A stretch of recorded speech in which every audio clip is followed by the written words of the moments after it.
Langsung mbok tag iki. Wis mbok play. Oh iya wis. Mantap.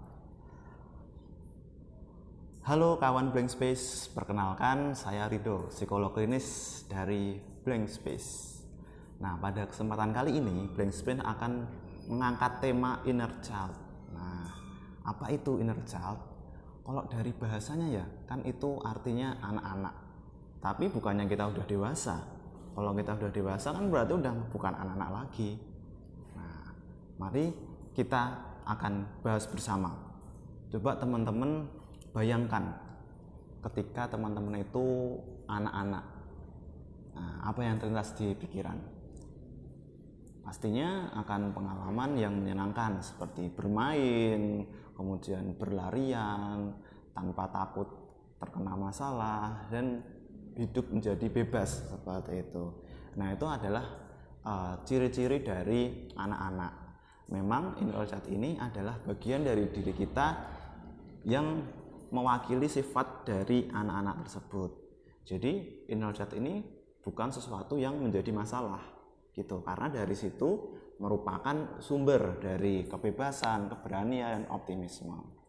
Yang menjadi masalah adalah ketika inner child itu terluka.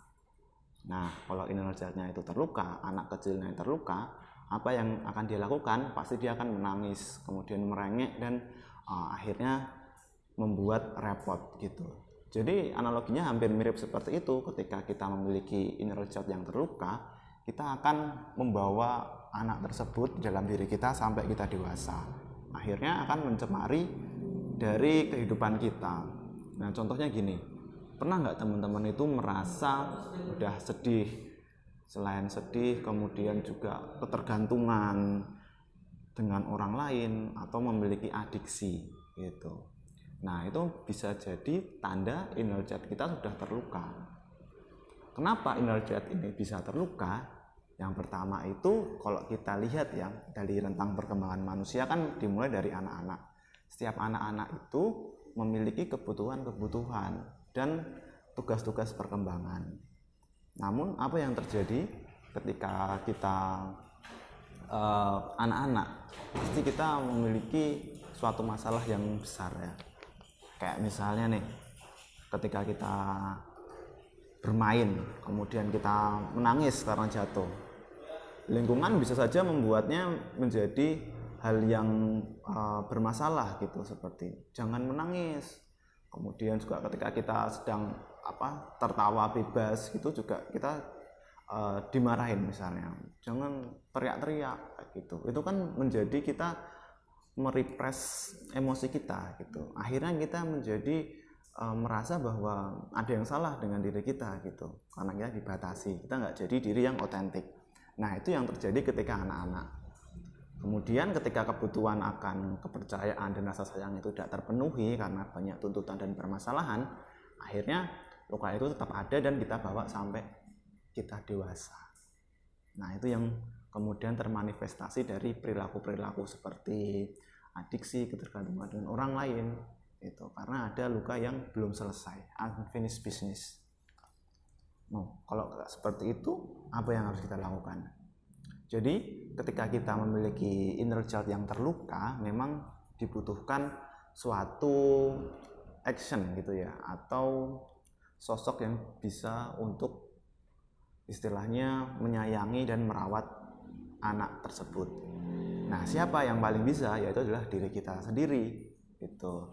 Jadi ada yang anak-anak, tapi ada juga diri kita yang dewasa, inner adult gitu.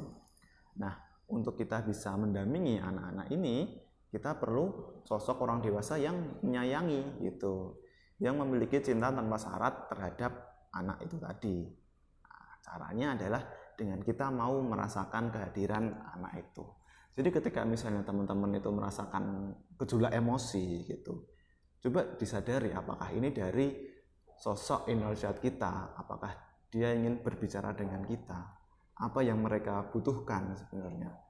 Dengan menyadari itu, akhirnya kita bisa tahu bagaimana kita menghadapinya.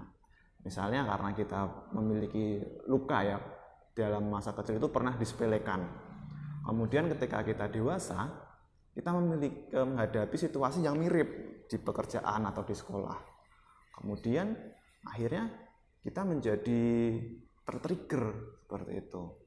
Rasa itu datang lagi. Nah, akhirnya kita perlu kembali lagi untuk menghadapi luka lama itu dengan penuh cinta.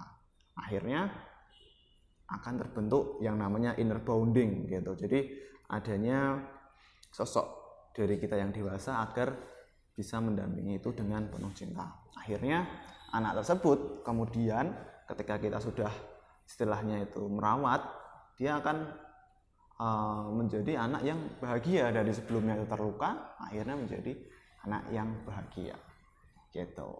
Jadi Indra Jati ini adalah sosok yang ada di dalam diri kita, bukan menjadi sumber masalah, karena mereka adalah sumber dari kesenangan, optimisme, dan kebebasan. Namun yang menjadi masalah ketika Indra Jati itu terluka.